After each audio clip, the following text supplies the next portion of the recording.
ਇਕ ਓੰਕਾਰ ਸਤਨਾਮ ਕਰਤਾ ਪੁਰਖ ਨਿਰਭਉ ਨਿਰਵੈਰ ਅਕਾਲ ਮੂਰਤ ਅਜੂਨੀ ਸੈਭੰ ਗੁਰ ਪ੍ਰਸਾਦ ਜਪ। ਆਦਿ ਸਚ ਜੁਗਾਦਿ ਸਚ ਹੈ ਭੀ ਸਚ ਨਾਨਕ ਹੋਸੀ ਭੀ ਸਚ।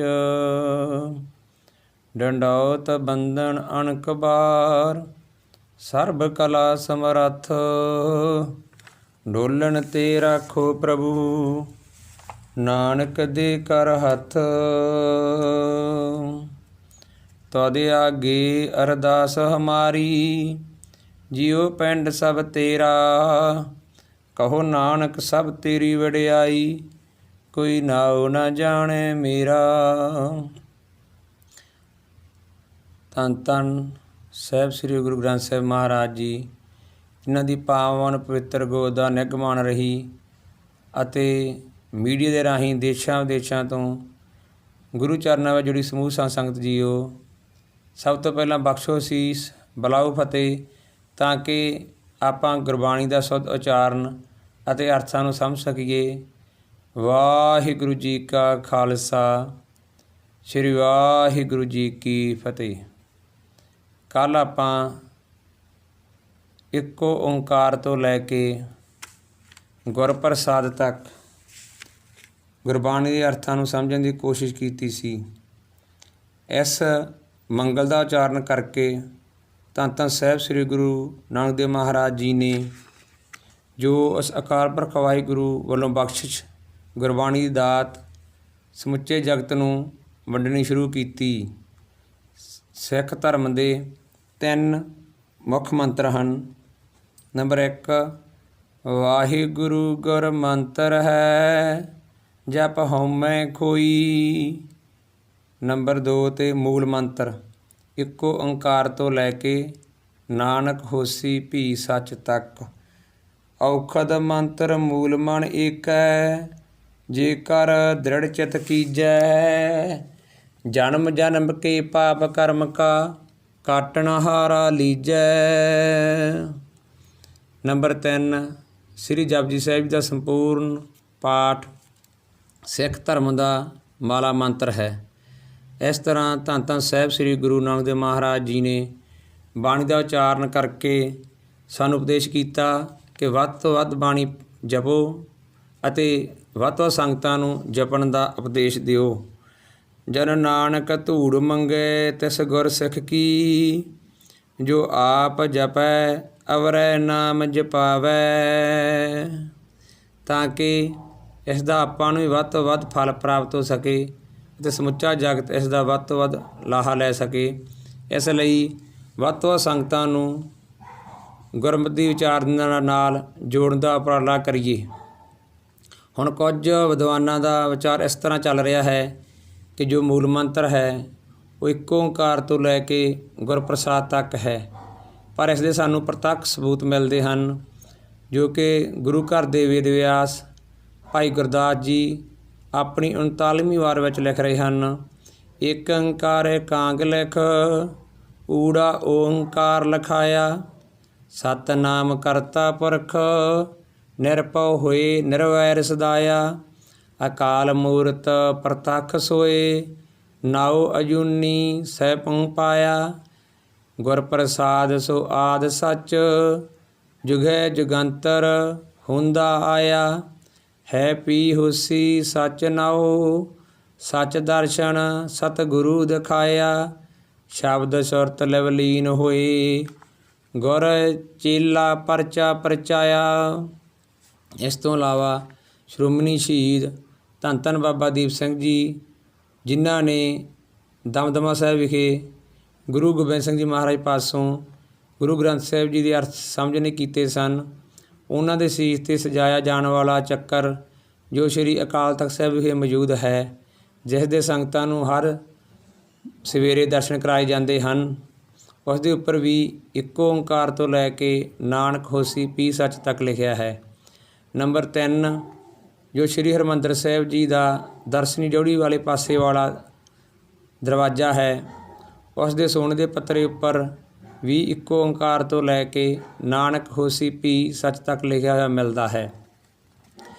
ਹੁਣ ਸੰਗਤਾਂ ਨੇ ਸਵਾਲ ਪੈਦਾ ਹੋਇਆ ਕਿ ਜੋ ਇੱਕੋ ਓਂਕਾਰ ਹੈ, ਸਤਨਾਮ ਹੈ, ਜੋ ਨਿਰਭਉ ਨਿਰਵੈਰ ਹੈ, ਜੋ ਅਜੂਨਾ ਤੋਂ ਰਹਿਤ ਹੈ, ਜੋ ਜਿਸ ਦੀ ਪ੍ਰਾਪਤੀ ਗੁਰੂ ਦੀ ਕਿਰਪਾ ਨਾਲ ਹੋਵੇਗੀ, ਤਾਂ ਗੁਰੂ ਦੀ ਕਿਰਪਾ ਪ੍ਰਾਪਤ ਕਰਨ ਵਾਸਤੇ ਸਾਨੂੰ ਕੀ ਕਰਨਾ ਪਵੇਗਾ।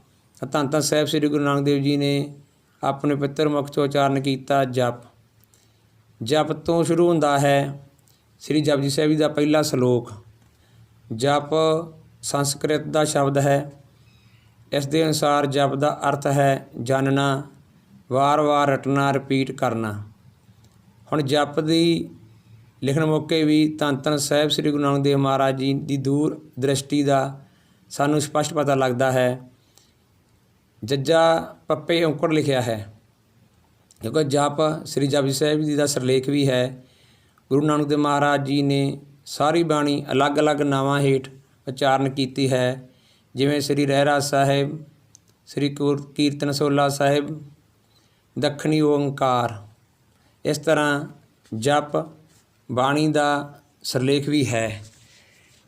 ਹੁਣ ਜਪ ਦਾ ਜੋ ਔਂਕੜ ਹੈ, ਉਸ ਤੋਂ ਭਾਵ ਔਂਕੜ ਅਤੇ ਹੋੜਾ ਸਮਵਾਚਕ ਹਨ।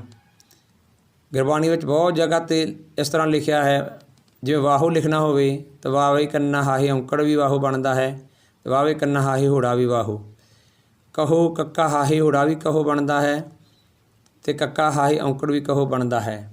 ਇਸੇ ਤਰ੍ਹਾਂ ਸਿਆਰੀ ਅਤੇ ਲਾਵਾਂ ਵੀ ਸਮਵਾਚਕ ਸ਼ਬਦ ਹਨ। ਵਿਆਕਰਨ ਅਨੁਸਾਰ ਜੇਕਰ ਅਖੀਰਲੇ ਅੱਖਰ ਥੱਲੇ ਔਂਕੜ ਲੱਗ ਜਾਵੇ ਤਾਂ ਇਸ ਨੂੰ ਬਹੁਵਚਨ ਸਮਝਿਆ ਜਾਂਦਾ ਹੈ। ਗੁਰੂ ਨਾਨਕ ਦੇਵ ਮਹਾਰਾਜ ਜੀ ਨੇ ਸਮੁੱਚੇ ਸੰਸਾਰ ਨੂੰ ਇਸ ਵਾਹਿਗੁਰੂ ਪਰਮਾਤਮਾ ਦੇ ਨਾਮ ਨੂੰ ਜਪਣ ਦੀ ਉਪਦੇਸ਼ ਦਿੱਤਾ ਹੈ। ਇਸ ਲਈ ਪੱਪੇ ਔਂਕੜ ਲਾਇਆ ਹੈ ਕਿ ਜੇ ਇੱਕ ਵਿਅਕਤੀ ਨੂੰ ਆਪਾਂ ਕਹਿਣਾ ਹੋਵੇ ਕਿ ਭਾਈ ਨਾਮ ਜਪੋ, ਤਾਂ ਆਪਾਂ ਕਹਾਂਗੇ ਜਪ। ਜੇ ਸਮੁੱਚੇ ਸੰਸਾਰ ਨੂੰ ਬਹੁਵਚਨ ਲੋਕਾਂ ਨੂੰ ਉਪਦੇਸ਼ ਦੇਣਾ ਹੋਵੇ ਤਾਂ ਆਪਾਂ ਕਹਾਂਗੇ ਜਪੋ। ਚਾਹੇ ਵਿਦਵਾਨਾਂ ਨੇ ਇਸ ਨੂੰ ਇੱਕ ਵਚਨ ਮੰਨਿਆ ਹੈ, ਪਰ ਬੇਨਤੀ ਹੈ ਕਿ ਸੰਸਾਰ ਦੀ ਵਿਆਕਰਨ ਵਿੱਚ ਗੁਰੂ ਨਾਨਕ ਦੀ ਬਾਣੀ ਨਹੀਂ ਆ ਸਕਦੀ, ਕਿਉਂਕਿ ਇਹ ਵਿਆਕਰਨ ਮਨੁੱਖ ਨੇ ਬਣਾਈ ਹੈ। ਅਤੇ ਪਰ ਇਹ ਬਾਣੀ ਤੁਰਕੀ ਬਾਣੀ ਆਈ, ਜਿਨ ਸਗਲੀ ਚਿੰਤ ਮਟਾਈ। ਧੰਨ ਧੰਨ ਸਾਹਿਬ ਸ੍ਰੀ ਗੁਰੂ ਨਾਨਕ ਦੇਵ ਜੀ ਤੋਂ ਪਹਿਲਾਂ ਸੰਸਾਰ ਵਿੱਚ ਜਪ ਸ਼ਬਦ ਨੂੰ ਕੋਈ ਥਾਂ ਨਹੀਂ ਸੀ, ਕੇਵਲ ਤਪ ਸ਼ਬਦ ਦੀ ਹੀ ਵਰਤੋਂ ਕੀਤੀ ਜਾਂਦੀ ਸੀ। ਪੁਰਾਤਨ ਗ੍ਰੰਥਾਂ ਵਿੱਚ ਸਾਨੂੰ ਤਪ, ਤਪੀਸ਼ਰ, ਤਪੱਸਿਆ ਸ਼ਬਦ ਮਿਲੇਗਾ, ਪਰ ਜਪ ਕਦੇ ਨਹੀਂ ਮਿਲੇਗਾ। ਜਪ ਅਤੇ ਤਪ ਵਿੱਚ ਫਰਕ ਕੀ ਹੈ? ਜਪ ਹੈ ਸਹਿਜ ਯੋਗ ਅਤੇ ਤਪ ਹੈ ਹਠ ਯੋਗ। ਸਾਹਿਬ ਸ੍ਰੀ ਗੁਰੂ ਨਾਨਕ ਦੇਵ ਮਹਾਰਾਜ ਜੀ ਨੇ ਸਿੱਖ ਧਰਮ ਨੂੰ ਸਹਿਜ ਯੋਗ ਵਿੱਚ ਸ਼ੁਰੂ ਕੀਤਾ ਹੈ। ਇਸ ਲਈ ਗੁਰੂ ਜੀ ਨੇ ਗੁਰਬਾਣੀ ਦਾ ਸ਼ੁਰੂਆਤ ਜਪ ਸ਼ਬਦ ਤੋਂ ਕੀਤੀ ਹੈ, ਤਪ ਤੋਂ ਨਹੀਂ। ਗੁਰੂ ਨਾਨਕ ਦੇਵ ਮਹਾਰਾਜ ਜੀ ਨੇ ਇੰਨੀ ਵੱਡੀ ਤਬਦੀਲੀ ਕਿਉਂ ਲਿਆਂਦੀ? ਇਹ ਉਹਨਾਂ ਦੀ ਦੂਰ ਦ੍ਰਿਸ਼ਟੀ, ਕਾਬਲੀਅਤ ਦਾ ਸਬੂਤ ਹੈ ਕਿ ਉਹਨਾਂ ਨੇ ਜੋ ਸਹਿਜ ਯੁੱਗ ਵਿੱਚ ਸਿੱਖ ਧਰਮ ਦੀ ਸ਼ੁਰੂਆਤ ਕੀਤੀ ਹੈ। ਗੁਰੂ ਜੀ ਨੇ ਵੇਖਿਆ ਕਿ ਕਲਯੁਗੀ ਜੀਵ ਤਪ ਨਹੀਂ ਕਰ ਸਕਣਗੇ, ਇਹ ਬਹੁਤ ਕਠਿਨ ਹੈ। ਤਪ ਕਰਨ ਲਈ 3 ਚੀਜ਼ਾਂ ਦੀ ਲੋੜ ਹੁੰਦੀ ਹੈ। ਨੰਬਰ 1 ਲੰਮਾ ਸਮਾਂ, ਸਰੀਰਕ ਬਲ, 5 ਕਰਮ ਇੰਦਰੀ ਅਤੇ 5 ਗਿਆਨ ਇੰਦਰੀਆਂ 'ਤੇ ਸੰਪੂਰਨ ਕੰਟਰੋਲ, ਜਿਸ ਨੂੰ ਅਸੀਂ ਸੰਜਮ ਕਹਿੰਦੇ ਹਾਂ। ਜਪ ਤਪ ਸੰਜਮ ਧਰਮ ਨਾ ਕਮਾਇਆ। ਇਹਨਾਂ 3 ਗੱਲਾਂ 'ਤੇ ਧਿਆਨ ਮਾਰੀਏ ਤਾਂ ਸਤਯੁਗ ਵਿੱਚ ਜੋ ਮਨੁੱਖ ਦੀ ਉਮਰ ਸੀ ਉਹ 1 ਲੱਖ ਸਾਲ ਮੰਨੀ ਜਾਂਦੀ ਹੈ, ਅਤੇ ਕਲਯੁਗ ਵਿੱਚ 100 ਸਾਲ। ਅਤੇ ਸਰੀਰਕ ਬਲ, ਅੱਜ ਕੈਨੇਡਾ ਵਿੱਚ ਮਨੁੱਖ ਇੱਕ ਹੈ ਅਤੇ ਬਿਮਾਰੀਆਂ 10-10 ਚੰਬੜੀਆਂ ਨੇ। ਜੋ ਜੋ ਦਿਸੈ ਸੋ ਸੋ ਰੋਗੀ। ਤਪ ਕੀ ਕਹਿੰਦਾ ਹੈ ਕਿ 8 ਘੰਟੇ ਚੌਂਕੜਾ ਮਾਰ ਕੇ ਬੈਠ ਜਾਓ, ਅੱਖ ਵੀ ਨਹੀਂ ਫਰਕਣੀ। ਮਨ ਦੀਆਂ ਵਾਸ਼ਨਾਵਾਂ 'ਤੇ ਅੱਜ ਕਿੰਨਾ ਕੁ ਕੰਟਰੋਲ ਹੈ। ਇਸ ਲਈ ਸਹਿਜ ਸ੍ਰੀ ਗੁਰੂ ਨਾਨਕ ਮਹਾਰਾਜ ਜੀ ਨੇ ਸਹਿਜ ਯੋਗ ਤੋਂ ਸ਼ੁਰੂ ਕੀਤਾ। ਸਹਿਜ ਯੋਗ ਮਾਰਗ ਕੀ ਹੈ? ਪੂਰਾ ਸਤਿਗੁਰ ਭੇਟੀਐ, ਪੂਰੀ ਹੋਵੇ ਜੁਗਤ, ਹਸੰਦਿਆਂ ਖੇਲੰਦਿਆਂ, ਪਹਿਨੰਦਿਆਂ ਖਾਵੰਦਿਆਂ, ਵਿੱਚੇ ਹੋਵੈ ਮੁਕਤ। ਤੇ ਹੱਠ ਜੋਗ ਪੁੱਤਰ ਕਲੱਤਰ ਗ੍ਰਸਤ ਦਾ ਵਫਾਸਾ। ਹੋਣ ਨਾ ਪਾਈਐ ਰਾਮ ਦੇ ਦਾਸਾ। ਹੱਠ ਜੋ ਕਹਿੰਦਾ ਛੱਡ ਦਿਓ ਘਰ-ਬਾਰ ਧੀਆਂ ਪੁੱਤਰਾਂ ਨੂੰ, ਚਲੋ ਜੰਗਲਾਂ ਵਿੱਚ ਇਕਾਂਤ ਜਗ੍ਹਾ 'ਤੇ ਬੈਠ ਜਾਓ। ਅਤੇ ਸਹਿਜੋਗ ਸਤਿਗੁਰ ਕੀ ਐਸੀ ਵਡਿਆਈ, ਪੁੱਤਰ ਕਲੱਤਰ ਵਿੱਚੇ ਗਤ ਪਾਈ। ਗੁਰੂ ਨਾਨਕ ਦੇਵ ਮਹਾਰਾਜ ਜੀ ਨੇ ਸਿੱਖਾਂ ਨੂੰ ਤਪ ਵੀ ਦਿੱਤਾ ਹੈ, ਕਿਉਂਕਿ ਦੋਨਾਂ ਚੀਜ਼ਾਂ ਦੀ ਜ਼ਰੂਰਤ ਹੁੰਦੀ ਹੈ, ਤਪ ਅਤੇ ਜਪ। ਸਿੱਖ ਧਰਮ ਲਈ ਤਪ ਕੀ ਹੈ? ਗੁਰ ਕੀ ਸੇਵਾ ਤਪਾਂ ਸਿਰ ਤਪਸਾਰ। ਗੁਰੂ ਦੇ ਸਿੱਖਾਂ ਦੀ ਸੇਵਾ, ਗੁਰੂ ਦੀਆਂ ਸੰਗਤਾਂ ਦੀ ਸੇਵਾ ਸਭ ਤੋਂ ਵੱਡਾ ਤਪ ਹੈ, ਜੋ ਫਲ ਪੁਰਾਤਨ ਸਮੇਂ ਵਿੱਚ 88,000 ਸਾਲ ਤਪੱਸਿਆ ਕਰਨ ਨਾਲ ਮਿਲਦਾ ਸੀ। ਅੱਜ ਇੰਨਾ ਸੌਖਾ ਰਸਤਾ ਸਾਨੂੰ ਗੁਰੂ ਨਾਨਕ ਦੇਵ ਮਹਾਰਾਜ ਨੇ ਬਤਾਇਆ ਹੈ, ਦੱਸਿਆ ਹੈ ਕਿ ਗੁਰੂ ਘਰ ਦੇ ਵਿੱਚ ਸੰਗਤਾਂ ਦੀ ਸੇਵਾ ਕਰਕੇ ਉਹ ਫਲ ਅਸੀਂ ਪ੍ਰਾਪਤ ਕਰ ਸਕਦੇ ਹਾਂ। ਇਹ ਸਭ ਤੋਂ ਸੌਖਾ ਮਾਰਗ ਹੈ। ਇਸ ਤੋਂ ਸੌਖਾ ਰਸਤਾ ਹੋਰ ਕਿਸੇ ਵੀ ਧਰਮ ਵਿੱਚ ਸਾਨੂੰ ਵੇਖਣ ਨੂੰ ਨਹੀਂ ਮਿਲਦਾ। ਸਿਮਰਨ ਕੀ ਹੈ? ਜਪ। ਅਤੇ ਗੁਰੂ ਦੀ ਸੇਵਾ ਕੀ ਹੈ? ਤਪ। ਸਿਮਰਨ ਤੋਂ ਵੱਡਾ ਕੋਈ ਜਪ ਨਹੀਂ ਅਤੇ ਸੇਵਾ ਤੋਂ ਵੱਡਾ ਕੋਈ ਤਪ ਨਹੀਂ। ਗੁਰੂ ਜੀ ਨੇ ਉਸ ਅਕਾਲ ਪੁਰਖ ਵਾਹਿਗੁਰੂ ਦਾ ਜਾਪ ਕਰਨ ਦਾ ਉਪਦੇਸ਼ ਦਿੱਤਾ ਹੈ। ਜਪੋ ਤਾਂ ਏਕੋ ਨਾਮਾ ਅਵਰ ਨਿਰਾਫਲ ਕਾਮਾ।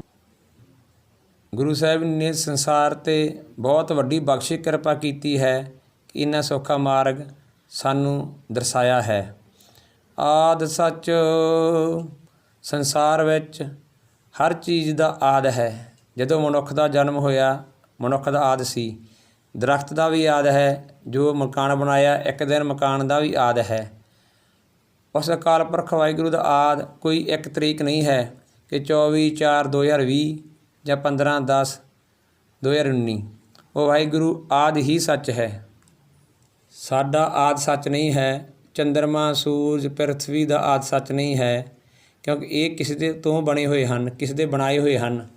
ਪਰ ਉਹ ਵਾਹਿਗੁਰੂ ਕਿਸੇ ਦਾ ਬਣਾਇਆ ਹੋਇਆ ਨਹੀਂ ਹੈ, ਉਹ ਆਪਣੇ ਆਪ ਤੋਂ ਬਣਿਆ ਹੈ ਸਵੈੰ।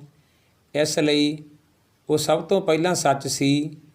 ਜਦੋਂ ਇੱਥੇ ਸੰਸਾਰ ਵਿੱਚ ਅਰਬਦ ਨਰਬਦ ਧੁੰਦੂਕਾਰਾ, ਇੱਥੇ ਨਾ ਤਾਰੇ ਸੀ, ਨਾ ਆਕਾਸ਼ ਸੀ, ਨਾ ਪਤਾਲ ਸੀ, ਨਾ ਸੂਰਜ ਸੀ। ਉਦੋਂ ਵੀ ਸੱਚ ਸੀ। ਜਦੋਂ ਇੱਥੇ ਕੁਝ ਵੀ ਨਹੀਂ ਹੋਵੇਗਾ, ਸਾਰੀ ਸ੍ਰਿਸ਼ਟੀ ਖਤਮ ਹੋ ਜਾਵੇਗੀ, ਤੋਂ ਬਾਅਦ ਵਿੱਚ ਵੀ ਸੱਚ ਹੋਵੇਗਾ। ਜੁਗਾਦ ਸੱਚ। ਜੁਗਾਦ, ਇਸ ਦੇ ਦੋ ਅਰਥ ਹਨ। ਉਹ ਵਾਹਿਗੁਰੂ ਯੁੱਗਾਂ ਦੇ ਆਦਿ ਵਿੱਚ ਵੀ ਸੱਚ ਸੀ, ਯੁੱਗ ਉਸ ਤੋਂ ਬਾਅਦ ਪੈਦਾ ਹੋਏ ਹਨ। ਨੰਬਰ 2, ਯੁੱਗ ਤੋਂ ਭਾਵ ਦੋ। ਉਹ ਵਾਹਿਗੁਰੂ ਇੱਕ ਆਪ ਅਤੇ ਦੂਜੀ ਉਸ ਨੇ ਆਪਣੀ ਕੁਦਰਤ ਰੂਪੀ ਮਾਇਆ ਪੈਦਾ ਕੀਤੀ ਹੈ, ਸੰਸਾਰ ਪੈਦਾ ਕੀਤਾ ਹੈ। ਦੂਜੀ ਕੁਦਰਤ ਸਾਜ ਕੇ, ਉਹ ਉਸ ਤੋਂ ਪਹਿਲਾਂ ਹੀ ਸੱਚ ਸੀ। ਜਿਵੇਂ ਇੱਕ ਬੀਬੀ ਨੇ ਬੱਚੇ ਨੂੰ ਜਨਮ ਦਿੱਤਾ, ਬੱਚੇ ਨੇ ਮਾਤਾ ਦੇ ਪੇਟ ਵਿੱਚੋਂ ਜਨਮ ਲਿਆ, ਤਾਂ ਇਹ ਉਸ ਬੱਚੇ ਦਾ ਆਦਿ ਸੀ ਅਤੇ ਨਾਲ ਹੀ ਉਹ ਉਸ ਮਾਂ ਦਾ ਵੀ ਆਦਿ ਸੀ, ਕਿਉਂਕਿ ਬੱਚੇ ਦੇ ਜਨਮ ਤੋਂ ਪਹਿਲਾਂ ਉਹ ਮਾਈ, ਉਹ ਬੀਬੀ ਇੱਕ ਭੈਣ ਸੀ। ਜੇ ਬੱਚੇ ਨੇ ਜਨਮ ਲਿਆ ਤਾਂ ਹੀ ਉਸ ਨੂੰ ਮਾਂ ਸ਼ਬਦ ਵਰਤਿਆ ਗਿਆ। ਬੱਚੇ ਜਨਮ ਲੈਣ ਤੋਂ ਬਾਅਦ ਇੱਕ ਭਾਈ ਪਿਤਾ ਬਣਿਆ। ਉਸ ਤੋਂ ਪਹਿਲਾਂ ਉਹ ਇੱਕ ਭਰਾ ਸੀ, ਪਰ ਇਹ ਵਾਹਿਗੁਰੂ ਉਸ 'ਤੇ ਇਹ ਲਾਗੂ ਨਹੀਂ ਹੁੰਦਾ। ਉਹ ਕੁਦਰਤ ਸਾਜਣ ਤੋਂ ਪਹਿਲਾਂ ਵੀ ਸਰਬ ਦਾ ਮਾਈ ਬਾਪ ਸੀ, ਸਭ ਦਾ ਪ੍ਰਤਪਾਲਕ ਸੀ, ਕਿਉਂਕਿ ਕਈ ਵਾਰ ਪਸਰਿਓ ਪਸਾਰਾ, ਉਸ ਨੇ ਅਨੇਕਾਂ ਵਾਰ ਇਸ ਸ੍ਰਿਸ਼ਟੀ ਦੀ ਰਚਨਾ ਕੀਤੀ ਹੈ ਵੀ ਸੱਚ। ਉਹ ਆਦਿ ਤੋਂ ਵੀ ਸੱਚ ਸੀ ਅਤੇ ਹੁਣ ਵੀ ਸੱਚ ਹੈ। ਜਿੰਨਾ ਚਿਰ ਸ੍ਰਿਸ਼ਟੀ ਹੈ ਉਨਾ ਚਿਰ ਵੀ ਸੱਚ ਹੈ। ਨਾਨਕ ਹੋਸੀ ਵੀ ਸੱਚ। ਸਾਹਿਬ ਸ੍ਰੀ ਗੁਰੂ ਨਾਨਕ ਦੇਵ ਮਹਾਰਾਜ ਜੀ ਨੇ ਉਪਦੇਸ਼ ਦਿੱਤਾ ਕਿ ਇਹ ਸ੍ਰਿਸ਼ਟੀ ਭਾਵੇਂ ਹੋਵੇ ਭਾਵੇਂ ਨਾ ਹੋਵੇ, ਉਹ ਵਾਹਿਗੁਰੂ ਤਾਂ ਵੀ ਸੱਚ ਹੋਵੇਗਾ। ਇਹ ਉਹਨਾਂ ਦੀ ਡੂੰਘੀ ਸੋਚ ਹੈ, ਕਿਉਂਕਿ ਗੁਰੂ ਸਾਹਿਬ ਇੱਥੇ 4 ਕਾਲਾਂ ਦੀ ਗੱਲ ਕਰ ਰਹੇ ਹਨ। ਆਦਿ ਸੱਚ, ਜੁਗਾਦਿ ਸੱਚ, ਹੈ ਭੀ ਸੱਚ, ਨਾਨਕ ਹੋਸੀ ਭੀ ਸੱਚ। ਕਿਉਂਕਿ ਜੋ ਸੰਸਾਰ ਹੈ, ਸੰਸਾਰ ਦੀ ਕਿਰਿਆ ਹੈ, ਉਹ 3 ਕਾਲਾਂ ਵਿੱਚ ਵਰਤ ਰਹੀ ਹੈ, ਪਰ ਗੁਰੂ ਸਾਹਿਬ ਜੀ ਨੇ 4 ਕਾਲਾਂ ਦੀ ਗੱਲ ਕਰ ਰਹੇ ਹਨ। ਇਸ ਨੂੰ ਸਮਝਣ ਦੀ ਕੋਸ਼ਿਸ਼ ਕਰੀਏ। ਜਦੋਂ ਕੋਈ ਵਸਤੂ ਸਾਡੇ ਸਾਹਮਣੇ ਆਈ, ਉਪਜ ਵਿੱਚ ਆਈ, ਤਾਂ ਉਸ ਦਿਨ ਤੋਂ, ਉਸ ਸਮੇਂ ਤੋਂ ਗਿਣਤੀ ਆਰੰਭ ਹੋਈ। ਜਿਵੇਂ 13 ਅਪ੍ਰੈਲ 1699 ਨੂੰ ਖਾਲਸਾ ਪੰਥ ਦੀ ਸਥਾਪਨਾ ਹੋਈ। 13 ਅਪ੍ਰੈਲ 1699 ਦਾ ਦਿਨ ਖਾਲਸੇ ਦਾ ਜਨਮ ਦਿਨ ਹੈ, ਮੰਨਿਆ ਜਾਂਦਾ ਹੈ। ਚਾਹੇ ਇਸ ਵਾਰ ਅਸੀਂ ਇਹ ਵਿਸਾਖੀ ਦਾ ਪਵਿੱਤਰ ਦਿਹਾੜਾ ਆਪੋ ਆਪਣੇ ਘਰਾਂ ਵਿੱਚ ਬੈਠ ਕੇ ਹੀ ਅਰਦਾਸਾਂ ਕਰਕੇ ਮਨਾਇਆ ਹੈ। ਕੁਝ ਹਾਲਾਤ ਹੀ ਅਜਿਹੇ ਬਣੇ ਹੋਏ ਸਨ। 13 ਅਪ੍ਰੈਲ ਉਸ ਤੋਂ ਪਹਿਲਾਂ ਨਹੀਂ ਗਿਣ ਸਕਦੇ। ਖਾਲਸੇ ਦਾ ਜਨਮ ਦਿਨ 13 ਅਪ੍ਰੈਲ ਤੋਂ ਹੀ ਗਿਣਿਆ ਜਾਂਦਾ ਹੈ। ਪਰ ਗੁਰਮੁਖੋ, ਇਹ ਵਾਹਿਗੁਰੂ ਤਾਂ ਜਦੋਂ ਇੱਥੇ ਕੋਈ ਗਿਣਤੀ ਕਰਨ ਵਾਲਾ ਨਹੀਂ ਸੀ। ਇਹ ਤਾਂ ਉਦੋਂ ਵੀ ਸੀ ਜਦੋਂ ਇੱਥੇ ਪ੍ਰਿਥਵੀ ਨਹੀਂ ਸੀ। ਅਰਬਦ ਨਰਬਦ ਧੁੰਦੂਕਾਰਾ ਸੁਨ ਸਮਾਧ ਸੀ। ਵਾਹਿਗੁਰੂ ਵਾਸਤੇ ਇਹ ਚੌਥਾ ਕਾਲ ਹੈ। ਉਦੋਂ ਵੀ ਉਹ ਸੱਚ ਹੋਵੇਗਾ ਜਦੋਂ ਇੱਥੇ ਤਿੰਨੇ ਕਾਲ ਨਹੀਂ ਰਹਿਣਗੇ। ਸਾਹਿਬ ਸ੍ਰੀ ਗੁਰੂ ਗੋਬਿੰਦ ਸਿੰਘ ਮਹਾਰਾਜ ਜੀ ਆਪਣੀ ਬਾਣੀ ਵਿੱਚ ਉਪਦੇਸ਼ ਕਰ ਰਹੇ ਹਨ। ਜਬ ਕਰਖ ਕਰਾ ਕਰਤਾਰਾ, ਪਰਜਾ ਧਰਤ ਤਬ ਦੇਹ ਅਪਾਰਾ। ਜਬ ਆਕਰਖ ਕਰਤ ਹੋ ਕਬਹੂੰ, ਤੁਮ ਮੈਂ ਮਿਲਤ ਦੇਹ ਤਰ ਸਭ ਹੂੰ। ਉਦ ਕਰਖ ਤੋਂ ਭਾਵ ਪਰੇ ਧੱਕਣਾ, ਪੁੱਛ। ਆਕਰਖ ਤੋਂ ਭਾਵ ਆਪਣੇ ਵੱਲ ਖਿੱਚਣਾ, ਪੁੱਲ ਕਰਨਾ, ਜਿਸ ਨੂੰ ਤੁਸੀਂ ਮੈਗਨੇਟ ਪਾਵਰ ਕਹਿੰਦੇ ਹੋ।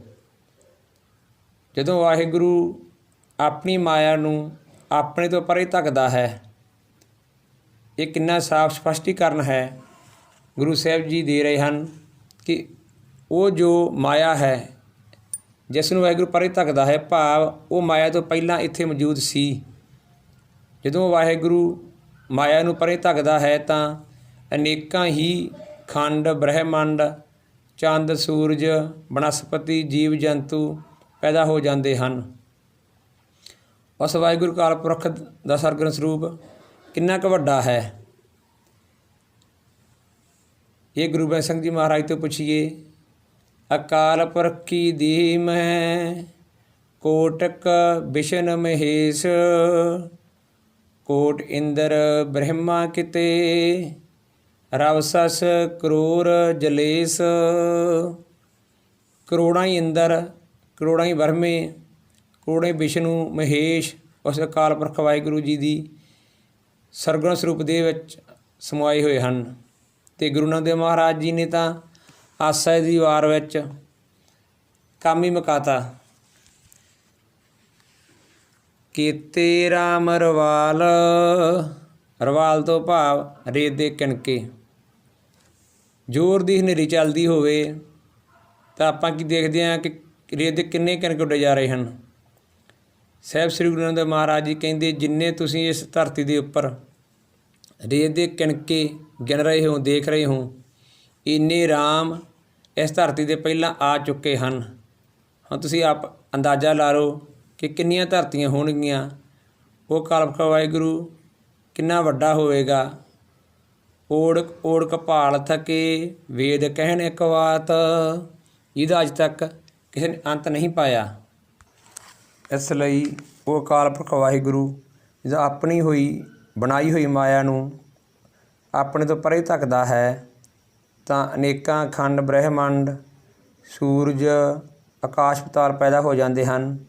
ਅਤੇ ਜਦੋਂ ਉਹ ਅਕਰਖ ਭਾਵ ਆਪਣੇ ਵੱਲ ਖਿੱਚਦਾ ਹੈ ਤਾਂ ਸਾਰੀ ਸ੍ਰਿਸ਼ਟੀ ਫਿਰ ਜਾ ਕੇ ਉਸ ਵਾਹਿਗੁਰੂ ਸਰਗੁਣ ਸਰੂਪ ਵਿੱਚ ਸਮਾ ਜਾਂਦੀ ਹੈ। ਸੋ ਭਾਈ, ਅੱਜ ਆਪਾਂ ਸ੍ਰੀ ਜਪਜੀ ਸਾਹਿਬ ਜੀ ਦੇ ਪਹਿਲੇ ਸ਼ਲੋਕ ਦੀ ਅਰਥ ਸਮਝਣ ਦੀ ਕੋਸ਼ਿਸ਼ ਕੀਤੀ ਹੈ। ਸ੍ਰੀ ਜਪਜੀ ਸਾਹਿਬ ਦੀ ਬਾਣੀ ਵਿੱਚ 2 ਸ਼ਲੋਕ ਅਤੇ 38 ਪੌੜੀਆਂ ਉਚਾਰੀਆਂ ਗਈਆਂ ਹਨ। ਜੋ ਦੋਨੇ ਸਲੋਕ ਹਨ ਉਹ ਸਾਹਿਬ ਸ੍ਰੀ ਗੁਰੂ ਗ੍ਰੰਥ ਸਾਹਿਬ ਜੀ ਮਹਾਰਾਜ ਵਿੱਚ 2 ਵਾਰ ਮਿਲਦੇ ਹਨ। ਕੁਝ ਬਾਣੀਆਂ ਇਸ ਤਰ੍ਹਾਂ ਵੀ ਹਨ ਜੋ 3 ਵਾਰ ਮਿਲਦੀਆਂ ਹਨ। ਜਿਵੇਂ ਸੋਦਰ ਦੀ ਪੌੜੀ ਹੈ ਉਹ ਸਾਨੂੰ ਗੁਰੂ ਗ੍ਰੰਥ ਸਾਹਿਬ ਜੀ ਵਿੱਚ 3 ਵਾਰ ਮਿਲਦੀ ਹੈ। ਸੋ ਭਾਈ ਅੱਗੇ ਜੋ ਪਹਿਲੀ ਪੌੜੀ ਹੈ ਉਸ ਦਾ ਵਿਚਾਰ ਕੱਲ੍ਹ ਕਰਾਂਗੇ।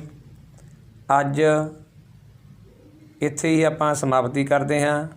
ਹੋਈਆਂ ਭੁੱਲਾਂ ਚੁੱਕਾਂ ਦੀ ਮਾफ़ੀ। ਬੁਲਾਓ ਫਤਿਹ। ਵਾਹਿਗੁਰੂ ਜੀ ਕਾ ਖਾਲਸਾ, ਸ਼੍ਰੀ ਵਾਹਿਗੁਰੂ ਜੀ ਕੀ ਫਤਿਹ।